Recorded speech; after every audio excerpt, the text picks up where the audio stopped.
नमस्कार दोस्तों, मैं हूं आर्यन बोध और आप देख रहे हैं बिग इंडिया टीवी। आज हमारे पास कुछ युवा हैं जो रविदास की जयंती मना रहे हैं। हमसे बात करते हैं इनके अंदर कितना जोश है आज। नमस्कार जी। नमस्कार, क्या हाल चाल है? बढ़िया। क्या नाम है आपका? हिमांशु कपिल। आज यहाँ पर ये शोभा यात्रा किस चीज़ की हो रही है? ये गत वर्षों की बात है, इस वर्ष भी रविदास जयंती की शोभा यात्रा 640वां जन्म परव गाँव के अन्नगढ़ के अंदर मनाया जा रहा है। और हर वर्ष की भांति इस वर्ष भी हम बड़े ही उत्साही और बड़ा अच्छा कार्यक्रम हमारा चल रहा है। शोभा यात्रा आप देख रहे हैं और सम्मानित साथी मौजूदा लोग हमारे भी सुंदर। रविदास जी ने क्या किया आपके लिए? रविदास जी ने क्या किया है? रविदास जी एक संत थे जिन्होंने हमारे लिए बहुत कुछ किया और उन्होंने उन लोगों को चुनी थी जिस टाइम पे लोग बाग उस समय से विपरीत नहीं थे, भक्ति के मार्ग पर नहीं पता था और उस समय की परिस्थिति के हिसाब से रविदास जी ने हमारे लिए बहुत कुछ किया। आपको किसी ने बताया रविदास जी के बारे में फर्स्ट टाइम? देखिए, सबसे पहले बाबा साहब डॉक्टर भीमराव अम्बेडकर को नमन करते हुए इस देश की तकदीर लिखने वाले परम पूज्य आदरणीय बाबा साहब डॉक्टर भीमराव अम्बेडकर द्वारा उनके द्वारा हम लोगों को सारे अधिकार मिले और उन्होंने हमें संविधान लिखकर इस देश में आज़ादी दिलाई। और फिर ये सब जयंती वगैरह शोभा यात्रा निकालने का जो आयोजन है वो बाबा साहब डॉक्टर भीमराव। आप अभी क्या करते हैं आप? मैं भी पढ़ाई करता हूँ, स्टडी कर रहा हूँ। आप बताओ जी, क्या नाम है आपका? संदीप गौतम है जी। आप यहाँ पे क्यों जमा हुए आज? रविदास जयंती है जी आज। जयंती है। आप बताओ भाई साहब, क्या नाम है आपका? मेरा नाम सुंदर लाल है। आज यहाँ पे जो ये लोग शोभा यात्रा निकाल रहे हैं, किस खुशी में निकाल रहे हैं? ये रविदास जयंती के उपलक्ष्य में शोभा यात्रा निकाल रहे हैं गांव के अन्नगढ़ में, वार्ड नंबर 8 में, और काफ़ी हर्ष उल्लास के साथ निकाल रहे हैं क्योंकि एक साल भर में एक इनका पर्व आता है संत शिरोमणि गुरु रविदास जयंती को। ये अपने जो है तन मन धन से और हर तरीके से अपने समाज में जागरूकता लाने के लिए रविदास जयंती निकालते हैं ताकि समाज में जो भेदभाव और जाति से जो प्रताड़ित किया जाता है, तो हम उस समाज से बिलोंग करते हैं जिस समाज में एकता नहीं है लेकिन संगठन बहुत मजबूत कार्य कर रहा है। तो इसलिए हम रविदास जयंती है जो हर गांव में और हर शहर में, हर ज़िले में इसी संगठन के आधार पर मनाने का काम करेंगे क्योंकि संत शिरोमणि रविदास ऐसे नहीं थे। संत शिरोमणि की उपाधि ऐसे नहीं मिली, उन्होंने बहुत मेहनत करने के बाद संत शिरोमणि की उपाधि मिली है। इसलिए संत शिरोमणि गुरु रविदास जी की वाणी हमेशा अमर रहेगी। जो लोग ऐसे की पढ़ाई करते हैं, मनवादी लोग, उनको क्या कहना चाहेंगे आप? मनवादी लोग जो हैं, जो कि हमारे जो स्टूडेंट होते हैं उनको जो प्रताड़ित करते हैं और उनको दबाने की कोशिश करते हैं, तो मैं उनको चाहता हूँ मनवादियों कि उनकी जो सरकार है हमारी उन पर कड़ी से कड़ी कानूनी कार्रवाई करे। और सरकारी मनवादी के फिर क्या करेंगे आप? सरकारी मनवादियों के खिलाफ कठिन से कठिन कार्रवाई करेंगे। सरकार से मांग करते हैं उस चीज़ के लिए। अच्छा, रविदास जी ने आपके लिए क्या किया?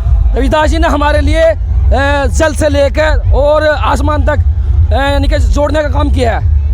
लेकिन ब्राह्मण कहते हैं रविदास जी को, ब्राह्मण थे नहीं? रविदास जी ब्राह्मण थे ना? रविदास चमार थे और चमार जाति से बिलोंग करते थे, लेकिन उन्होंने सर्वे समाज के लिए काम किया है, एक समाज के लिए काम नहीं किया।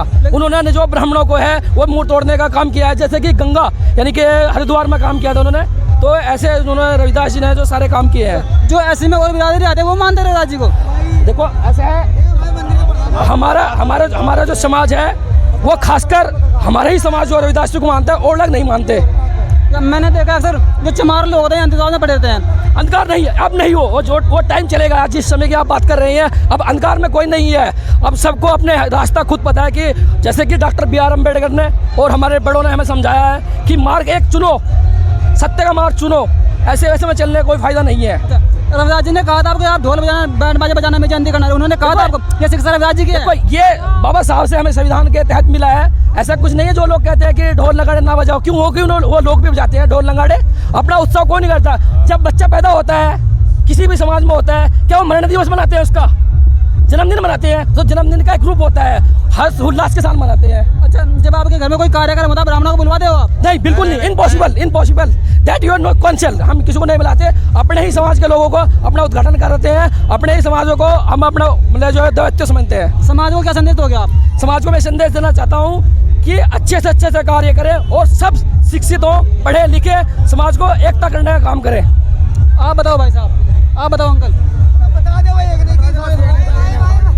आप बताओ भाई साहब, कैसा लग रहा है आज? आज बहुत अच्छा लग रहा है। हम अपने गुरु रविदास जी का जन्मदिन मना रहे हैं और ऐसे ही हमें अधिकार मिला है और अधिकार मिल रहेगा हमारा, और हम ऐसे ही मनाते रहेंगे। रविदास जी को एक बात बताओ जिन्होंने बहुत अच्छी कही हो। रविदास जी की बात यह है कि एकता बनाए रखो, नेकी के रास्ते पे चलो, झूठ से बचो और अपना एक दूसरे से मिलजुल के रहो, तो यही एक अच्छा रास्ता है चलने का। जो एकता। आप भी ब्राह्मणों को बुलवाते हैं अपने घर? नहीं बुलवाते नहीं। ठीक है, धन्यवाद। तुम बोलोगे?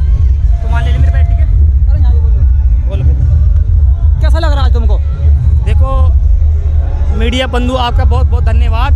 देखो आज 646वां जन्मदिन है और संत गुरु रविदास महाराज जी का, ठीक है, और उससे उत्सव पर आज धूमधाम से और पूरे ज्ञाननगर में और पूरे बिशनपुर में और रविदास जयंती की बहुत अच्छी खुश और शोभा यात्रा निकल रही है। जो लड़के शराब पी के डांस करते हैं जयंती में, क्या कहोगे? देखो वो भाई साहब कहाँ गए? भाई साहब एक मिनट, जो युवा शराब पी के डांस करते हैं जयंती में, वो क्या कहोगे आप? मैं उनसे आग्रह और निवेदन करता हूँ कि ये शोभा यात्रा सच के आधार पर आधारित है। जो नशे का आदी है वो नशा ना करें, क्योंकि प्रशासन की भी एक गाइडलाइन है हमारे ऊपर, हमें उससे भी बचना है। और जो हमारे ऊपर जिम्मेदारी है हमें उससे भी बचना है, ताकि अगर हमारे पास कोई ऐसी घटना हो जाती है तो प्रशासन खासकर हमारे ऊपर जो है थोपेगा किसी मामले को। तो हम नहीं चाहते कि कोई नशे से ऐसे गलत काम करे। नशा बिल्कुल गलत है, मैं नशे के खिलाफ हूँ। और हमारे यहाँ नशा मुक्ति अभियान भी चलाया गया था, उसमें भी काफ़ी सहयोग मिला है हमें। जैसे लोग रोड पर दारू पीते थे वो नहीं पीते अब। अच्छा, और रविदास जी को याद करते हैं बीच में भी, जो एक साल में याद नहीं, ऐसा नहीं है, हम परमानेंट याद करते हैं रविदास जी को, हमारे मन में रविदास जी हैं। साल में करते हैं? नहीं, ऐसा कुछ नहीं है, हम डेली याद करते हैं। और हमारे यहाँ से लेकर घर तक और घर से लेकर जहाँ पे गुरु रविदास जी के मंदिर है वहाँ तक कभी मान सम्मान करते हैं दिल से। मैंने देखा अक्सर के जो SC/ST के युवा हैं वो कभी यहाँ खड़े हैं कभी वहाँ खड़े हैं, काम नहीं करते हैं, उन्होंने क्या कहोगे आप? नहीं, ये तो सिर्फ दिखाने की बात होती है। सबसे ज़्यादा जो मेहनत करता है वो हमारा ही समाज करता है। वो कंपटीशन में करा लीजिए आप, या आप फिजिकल में करा लीजिए, खेत से लेकर आप सीमा तक करा कर ले दीजिए, हमारा ही समाज सबसे आगे काम करता है। SC को मनवादी लोगों ने शूद्र कहा है, शूद्र, इसको क्या कहोगे आप? देखो ऐसे शूद्र जाति है वो इस बात को नहीं समझ, शूद्र लोग गुलाम होते हैं। नहीं, गुलाम नहीं है, गुलाम नहीं है। सदियों से सबको पता है कि सूर्यवंश से हम सूर्यवंश राज थे। कुछ मनुवादियों ने आकर हमें बाहर से गुलाम बनाने का काम करा, लेकिन आज भी हम सूर्यवंशी हैं, कल भी हम सूर्यवंशी थे। लेकिन भाई साहब आपका एक भी बड़ा बंदा बड़े पद पर नहीं है, फिर क्या कहोगे आप? हमारे जितने भी सारे अधिकारी हैं टोटल IAS PCS जितने भी देख ले सारे बड़े ही लेवल पे हैं। वो आरक्षण के आधार पर देख लीजिए आप, चाहे किसी के आधार पर देख लीजिए। लेकिन आरक्षण तो खत्म हो रहा है, फिर कैसे? कोई आरक्षण खत्म नहीं हो रहा। 14 अप्रैल देख लीजिए आप, अभी देख लो 2 अप्रैल किया था उन्होंने, आरक्षण खत्म किया, आरक्षण कोई आरक्षण नहीं खत्म, कोई आरक्षण नहीं खत्म करने के। हमारे समाज में इतनी एक का कोई आरक्षण खत्म नहीं करेंगे। ठीक है, धन्यवाद।